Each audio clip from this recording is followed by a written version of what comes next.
So any kind of competitive exam ని crack చేయాలి అనుకుంటే ఏ కైండ్ ఆఫ్ స్కిల్ సెట్ ఉండాలి స్టూడెంట్స్ కి? 3S కావాలి మనకి. First S is the state of mind, next S వచ్చేసి స్కిల్స్, థర్డ్ పాయింట్ స్ట్రాటజీస్. ఇవి మూడు ప్రాపర్ గా బ్లెండ్ అయితే మనం ఎలాంటి కాంపిటేటివ్ ఎగ్జామ్స్ అయినా ఈజీగా క్రాక్ చేయొచ్చు.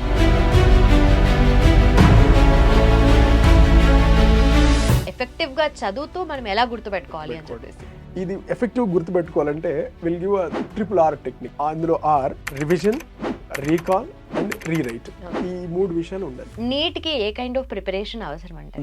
ఎక్కువ బుక్స్ చేయడం, ఏవో అవి చదవడం అవన్నీ కాదు. ఆ NCERT బుక్స్ అని ఉంటాయి. ఆ NCERT బుక్స్ అన్ని తక్కువ నెంబర్ ఆఫ్ బుక్స్, ఎక్కువ టైమ్స్ రివిజన్. ఓకే, ఇది main success mantra of NEET. Welcome to I Dream. నా పేరు లుంబిని. మెడిసిన్ కి దారేది సిరీస్ లో this is second episode. So last episode కి మంచి రెస్పాన్స్ వచ్చింది. దాంతో పాటు చాలా మంది స్టూడెంట్స్ కూడా వాళ్ళ రియల్ లైఫ్ లో ఫేస్ చేసే ప్రాబ్లమ్స్ ని కామెంట్స్ రూపంలో తెలియజేశారు. సో ఈ ఎంటైర్ ఎపిసోడ్ కూడా మీ ప్రాబ్లమ్స్ కి, మీ రియల్ లైఫ్ లో ఫేస్ చేసే ఛాలెంజెస్ అన్నిటికీ కూడా ఒక క్లారిఫికేషన్ ఎపిసోడ్ అన్నమాట. సో మనతో పాటు జాయిన్ అవబోతున్నారు IIT అండ్ నీట్ గురు జయకృష్ణ గారు. ఆయనతో మాట్లాడదాం. Hello sir, welcome to I dream. Thank you అండి. ఫస్ట్ ఆఫ్ ఆల్ ఇలా స్టూడియోకి రావడం, అందరితోటి మన ఐడియాస్, ఒపీనియన్ షేర్ చేసుకోవడం, ఏవైనా మనకు తెలిసిన వాటికి వాళ్ళ క్వశ్చన్స్ సొల్యూషన్స్ ఇవ్వడం, ఇవన్నీ చాలా హ్యాపీగా అనిపిస్తుంది. Thank you for welcoming me. Yes sir. ఐపీఈతో పాటు కాంపిటేటివ్ ఎగ్జామ్స్ మనకి చాలా ఉన్నాయి, లైక్ ఎంసెట్ కానీ, నీట్ కానీ, అలాగే IIT, JEE, అడ్వాన్స్డ్ మెయిన్స్, ఇవన్నీ కూడా చూసుకుంటే ఈచ్ అండ్ ఎవ్రీ కాంపిటేటివ్ ఎగ్జామ్కి different phase of preparation styles మనకు కావాలి కదా. సో ఎలా డిఫరెన్షియేట్ చేస్తాం మనం ఇవన్నీ కూడా ఓవరాల్గా? ఫస్ట్ ఆఫ్ ఆల్ ఇంటర్మీడియట్కి వస్తే మనం మాట్లాడే ఇంటర్మీడియట్ స్ట్రీమ్లో బేసిక్గా ఉండే బోర్డ్ ఎగ్జామ్స్ అంటే IP ఎగ్జామ్ అండి, ఇంటర్మీడియట్ పబ్లిక్ ఎగ్జామ్స్. ఈ పబ్లిక్ ఎగ్జామ్ ప్రిపరేషన్ ఎలా ఉంటుందంటే వాళ్ళు కొంత కంటెంట్ తీసుకోవడం, అది నేర్చుకోవడం, దాని మీద మనకు అంతగా కాన్సెప్చువల్గా క్లారిటీ లేకపోయినా, అంత డీప్ నాలెడ్జ్ లేకపోయినా సరే అది కొంచెం గుర్తుపెట్టుకొని డైరెక్ట్గా యాజ్ ఇట్ ఈస్గా రాసేయచ్చు. Will get the full marks, ఒక మ్యాక్సిమం మార్క్స్. అది IP స్టైల్. అంటే ఉన్న కంటెంట్ని ఎలా అయినా సరే నేర్చేసుకోవడం, దాన్ని ప్రొడ్యూస్ చేయడం. Next level EAMCET. ఇందులో ఏంటంటే కొన్ని ఫార్ములాస్ ఉంటాయి, ఆ ఫార్ములాస్ తీసుకోవడం, అవి నేర్చుకోవడం, మనకి ఇచ్చిన డేటాని ఫార్ములాలు సబ్మిట్ చేస్తే we will get the answer. ఇది ఎంసెట్ స్టైల్, అంటే జస్ట్ ఫార్ములా బేస్డ్ ఉంటుంది. నెక్స్ట్ JEE మెయిన్స్ అండ్ నీట్కి వస్తే ఒక కాన్సెప్చువల్గా మనకు క్లారిటీ ఉండాలి. అంటే ఒక పర్టికులర్ పారాగ్రాఫ్ తీసుకుంటే ఆ పారాగ్రాఫ్లో ఉన్నట్టు నేర్చుకొని మనం ప్రొడ్యూస్ చేయగలిగితే we can't like overcome that competitive exams. We can't అంటే ఆ కాంపిటేటివ్ ఎగ్జామ్స్ అలా క్రాక్ చేయలేం. ఆ కాన్సెప్ట్ ఏంటి, అందులో ఆ కాన్సెప్ట్ నుంచి మనం ఏం నేర్చుకోగలం, అట్లా ఆ కాన్సెప్ట్ మీద క్లారిటీ ఉండాలి. దాన్ని డిఫరెంట్ వేస్లో అర్థం చేసుకొని, ఆ అర్థం చేసుకున్న దాని నుంచి, అంటే మనం అర్థం చేసుకొని అందులో ఉన్న తెలిసిన దాని నుంచి కొత్తగా తెలియని దానికి ఆన్సర్ చేసేటట్టుగా ప్రిపేర్ అవ్వాలి. ఇది కాంపిటేటివ్ ఎగ్జామ్. నీట్ అయినా సరే, JEE అయినా. ఇలాంటి ఒక 2-3 కాన్సెప్ట్స్ని కలిపితే వచ్చేది అడ్వాన్స్ ఎగ్జామ్. సో ఇలాంటి బేసిక్ డిఫరెన్స్ ఉంటుంది IPకి, ఎంసెట్కి, NEET or JEE mains and the advance. Okay. So any kind of competitive exam ని క్రాక్ చేయాలి అనుకుంటే ఏ కైండ్ ఆఫ్ స్కిల్ సెట్ ఉండాలి స్టూడెంట్స్ కి? సో స్టూడెంట్స్కి ఎలాంటి స్కిల్స్ ఉండాలి? ఈ స్కిల్ సెట్ విషయానికి వస్తే నేను వాటిని 3గా తీసుకుంటా. వాటికి ఒక 3S కావాలి మనకి. ఆ 3S ఏంటంటే, first S is the state of mind. అంటే ఈ కాంపిటేటివ్ ఎగ్జామ్స్ ప్రిపేర్ అవ్వాలంటే మనకి ఎలాంటి మైండ్ సెట్ ఉండాలి? ఫస్ట్ ఆఫ్ ఆల్ మనం ఎందులో ఉన్న సక్సెస్ కావాలంటే మనకు ఉండాల్సిన 2 ముఖ్యమైన విషయాలు ఏంటంటే, ఆ విషయం గురించి నేను సాధించగలను అనే పట్టుదల ఉండాలి, నేను చేయగలను అనే నమ్మకం ఉండాలి. ఓకే, అంటే ఆ సంకల్పం, పట్టుదల 2 అవి మనకు ఉండాలి ఫస్ట్. అంటే మనం మెంటల్గా ప్రిపేర్ అయిపోవాలి. నేను ఈ కాంపిటేటివ్ ఎగ్జామ్ ప్రిపేర్ అవుతున్నాను, అది ఒక 2 years తీసుకుంటుంది, లేదా 1 year తీసుకుంటుంది. ఈ 1 year మధ్యలో కొన్ని డిఫికల్టీస్ వస్తాయి, వచ్చినా సరే నేను దీన్ని వదిలేయకుండా 100% నా బెస్ట్ ఇవ్వగలను అని ముందుగానే ప్రిపేర్ అవ్వాలి. ఎందుకంటే ఈ ప్రిపరేషన్లో ఒక 1 year 2 year తీసుకుంటే మధ్యలో కొన్ని డిస్టర్బెన్స్ వస్తాయి, కొన్ని ప్రాబ్లమ్స్ వస్తాయి. అలా ప్రాబ్లమ్స్ వచ్చినప్పుడు ఎందుకు ఎక్కువ మంది అందరం స్టార్ట్ చేయాలి, క్రాక్ చేయాలని ప్రిపేర్ అవుతాం. బట్ ఆ ప్రాబ్లం చూడగానే మనం దానికి మెంటల్గా రెడీ అవ్వకపోవడం వల్ల మధ్యలో ఆ ప్రాబ్లం వచ్చినప్పుడు వదిలేస్తూ ఉంటాం. బట్ అలా ఉండకుండా ఫస్ట్ మనం మెంటల్గా ఫిక్స్ అయిపోవాలి. ఓకే, నేను ఖచ్చితంగా నాలో దీన్ని క్రాక్ చేయగల పొటెన్షియల్ ఉంది, ఐల్ గివ్ మై బెస్ట్. అలాంటి మైండ్ సెట్తో ప్రిపేర్ అవ్వాలి. నెక్స్ట్ S వచ్చేసి స్కిల్స్. ఓకే, నాకు ఒక మంచి మైండ్ సెట్ ఉంది అంటే కుదరదు. ఓకే, ఇది క్రాక్ చేయాలంటే ఎలాంటి స్కిల్స్ కావాలో అవన్నీ నేర్చుకునేంత డిసిప్లిన్ ఉండాలి. అంటే ఆ స్కిల్స్ అన్ని నేర్చుకోవాలి. ఓకే, ఒక ప్రాబ్లమ్ సాల్వ్ చేయాలంటే మనం ఎలాంటి మెథడ్స్ ఫాలో అవ్వాలి, ఆ పర్టికులర్ జనరల్గా బయటకు వచ్చి ఎక్కువ టైంలో సాల్వ్ చేయగలం. ఆ పర్టికులర్ టైం పీరియడ్లోనే చేయాలంటే వాటికి ఎలాంటి స్కిల్స్ నేర్చుకోవాలి. సో అలాంటి స్కిల్స్ అన్ని మనం అడాప్ట్ చేసుకుని నేర్చుకోగలిగేటట్టు ఉండాలి.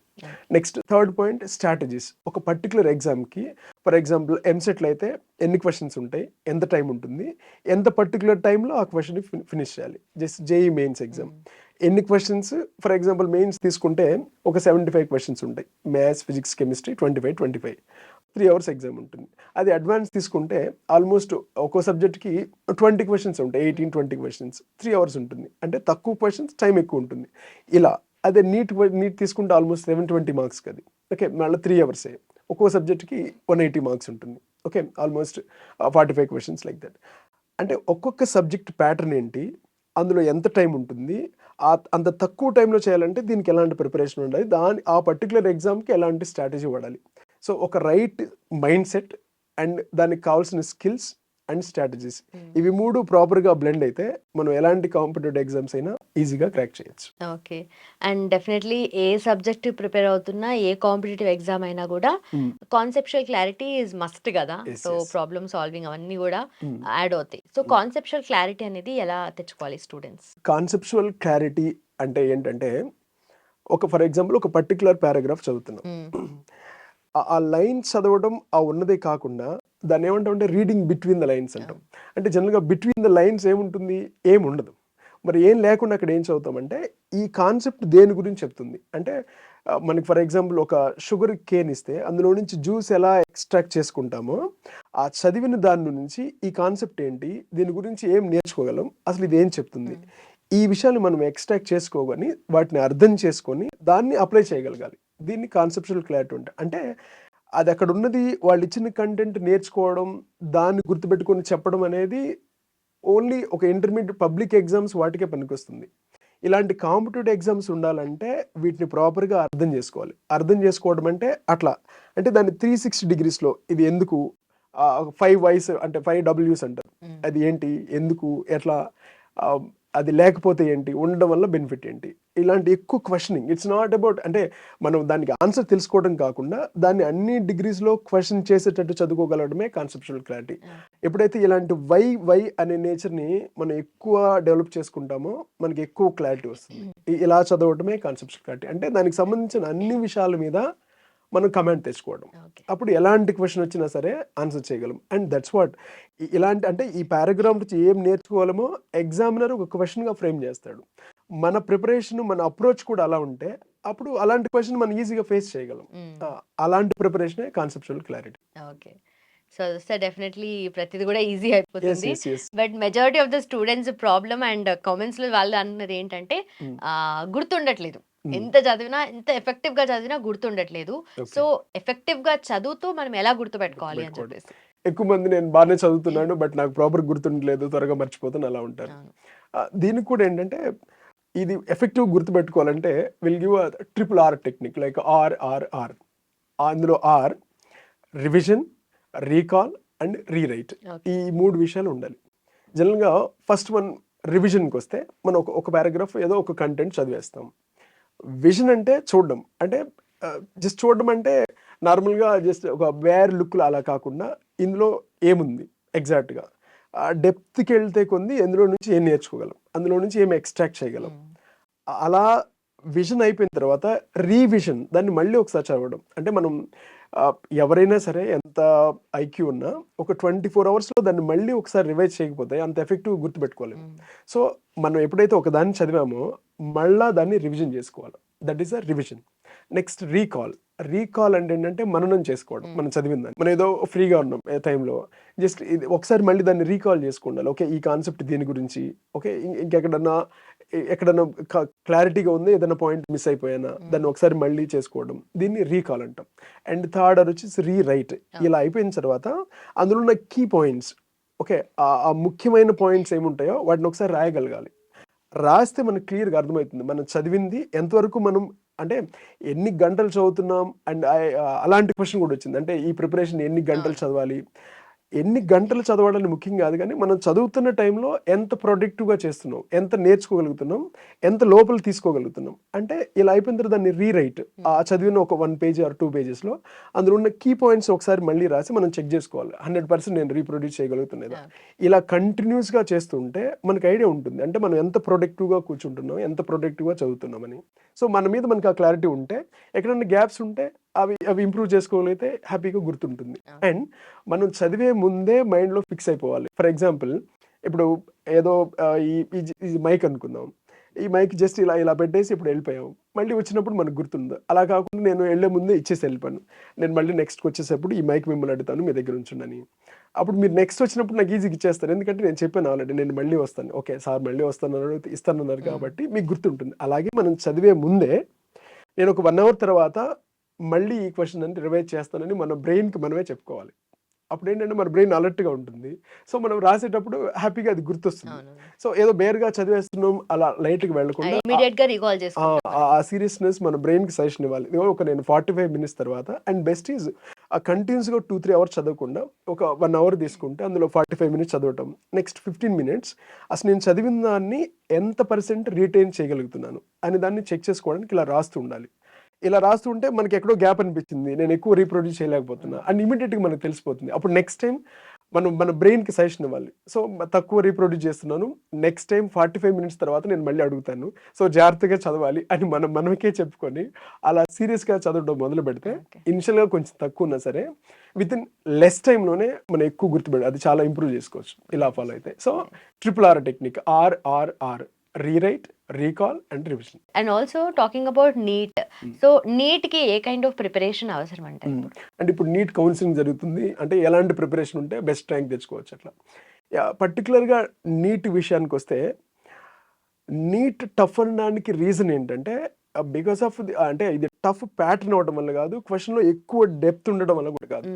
మనకున్న సీట్స్ ఏమో తక్కువ అండ్ కాంపిటీషన్ ఎక్కువ. ఆల్మోస్ట్ ఒక 25 lakh పీపుల్ రాస్తారు, ఉన్న సీట్స్ వచ్చేసి 1,10,000. అందుకోసమని టఫ్ అయింది. సో దీనికి మనకున్న సబ్జెక్ట్లో physics and chemistry, biology. Physics విషయానికి వస్తే ఆ మ్యాథమెటికల్ అప్రోచ్ మీద కొంత క్లారిటీ ఉండాలి. ట్రిగ్నామెట్రీ కానీ ఆ ఫార్ములాస్ ఎలా చేయడం, వాటి మీద వీలైనంత జనరలైజ్డ్గా సబ్జెక్ట్ నేర్చుకొని ఈ మ్యాథమెటిక్స్ మీద ఒక బేసిక్ ఐడియా ఉంటే ఫిజిక్స్ని కొంచెం బెటర్గా చేయొచ్చు. నెక్స్ట్ NCERT బుక్స్ అని ఉంటాయి. ఆ NCERT బుక్స్ అన్ని బయాలజీ అయితే కంపల్సరీగా లైన్ టు లైన్ చదవాలి, ప్రతి లైన్ చదవడం, అందులోంచి న్యూ పాయింట్ ఉంటే దాన్ని మళ్ళీ మనం సపరేట్గా రాసుకోవడం, ఒక షార్ట్ నోట్స్ మెయింటైన్ చేసుకోవడం, ఇట్లా line to line reading for the biology. ఫిజిక్స్లో ఆ మ్యాథమెటిక్ అప్రోచ్, కెమిస్ట్రీలో కొన్ని మ్యాథమెటిక్స్ ఉంటాయి, physical chemistry and organic chemistry, inorganic chemistry కొంత థియరిటికల్గా ఉంటుంది. అన్నిటినీ రీజనబుల్గా నేర్చుకోవడం, ప్రతి కాన్సెప్ట్కి దీని వెనకాల రీజన్ ఏంటి, ఇలాంటి అప్రోచ్. అండ్ NCERT అయిపోయిన తర్వాత NCERT ఎగ్జాంపుల్స్ ఉంటాయి, అంటే ప్రతి టాపిక్ని మినిమం ఒక 8 to 10 టైమ్స్ మనం రివైజ్ చేయగలిగి ఉండాలి. అంటే పర్టికులర్గా నీట్ విషయానికి వస్తే ఎక్కువ బుక్స్ చేయడం, ఏవో అవి చదవడం అవన్నీ కాదు, తక్కువ నెంబర్ ఆఫ్ బుక్స్, ఎక్కువ టైమ్స్ రివిజన్. ఓకే, ఇది main success mantra of neat. అంటే మనం చదివిన దాన్ని ఎక్కువసార్లు రివైజ్ చేస్తూ ఉంటే ఆ కంటెంట్ ఈజీగా గుర్తుపెట్టుకుంటుంది. అందులో ఉన్న డిఫరెంట్ క్వశ్చన్స్ మనం మార్క్ టెస్ట్ అవన్నీ ప్రాక్టీస్ చేస్తూ ఉంటే మనం చదివిన దాంట్లో ఎక్కడైనా గ్యాప్ ఉందా అవి చెక్ చేసుకోవడం, ఆ గ్యాప్ని ఫిల్ చేసుకోవడం, మళ్ళీ టీచర్స్తో కన్సర్న్ అయ్యి అలా మాట్లాడి. సో ఇలాంటి ప్రిపరేషన్ ఉంటే నీట్ని మనం ఈజీగా క్రాక్ చేయొచ్చు. అండ్ నెక్స్ట్ కమింగ్ వీక్లో ఓన్లీ ప్రిపరేషన్ గురించి పర్టికులర్ ఒక వీడియో చేద్దాం. సో స్టూడెంట్స్ రియల్గా ఫేస్ చేసే ప్రాబ్లమ్స్కి క్లియర్ కట్ సొల్యూషన్స్ అయితే మీరు అందించారు. బట్ స్టూడెంట్స్ మిమ్మల్ని అప్రోచ్ అవ్వాలంటే ఏంటి పద్ధతి ఏంటి? నేను అకాడమీలో అకాడమిక్ డైరెక్టర్గా చేస్తున్నానండి. సో మాదాపూర్లో ఉంటాను. వాళ్ళు కింద స్క్రోల్ అయ్యే నెంబర్కి కాల్ చేయొచ్చు, కాల్ చేసుకో వాళ్ళు అపాయింట్మెంట్ తీసుకుంటే ఎవ్రీ సండే నేను అక్కడ మాదాపూర్లో అవైలబుల్ ఉంటాను. అక్కడ మీట్ అవ్వచ్చు. వాళ్ళు personal counselling or career guidance, ఏదైనా ఎఫెక్టివ్ ప్రిపరేషన్ ఎలా ఉండాలి, ఈజీగా ఎలాంటి టిప్స్ ఫాలో అవ్వాలి, ఇవన్నీ పర్సనల్ గైడెన్స్ తీసుకోవచ్చు వాళ్ళు. Done sir, thank you so much. Thank you. So చూసారు కదా, కాంపిటేటివ్ ఎగ్జామ్స్కి మీరు ప్రిపేర్ అవుతున్నట్లయితే డెఫినెట్లీ మీ మైండ్లో చాలా మల్టిపుల్ డౌట్స్ ఉంటాయి. అండ్ ప్రిపరేషన్ స్ట్రాటజీ ఎలా ఉండాలి, ఎలా మనం ప్రిపరేషన్ ముందుకు తీసుకెళ్ళాలి అని చెప్పేసి, ఎందుకంటే ఏదో ఒక పాయింట్ ఆఫ్ టైంలో స్ట్రక్ అయిన ఫీలింగ్ వస్తుంది కదా. సో డెఫినెట్లీ కింద మెన్షన్ చేసిన నెంబర్కి కాల్ చేయండి, మీకు సొల్యూషన్ అయితే దొరుకుతుంది. Thank you so much for watching. Keep watching iDream.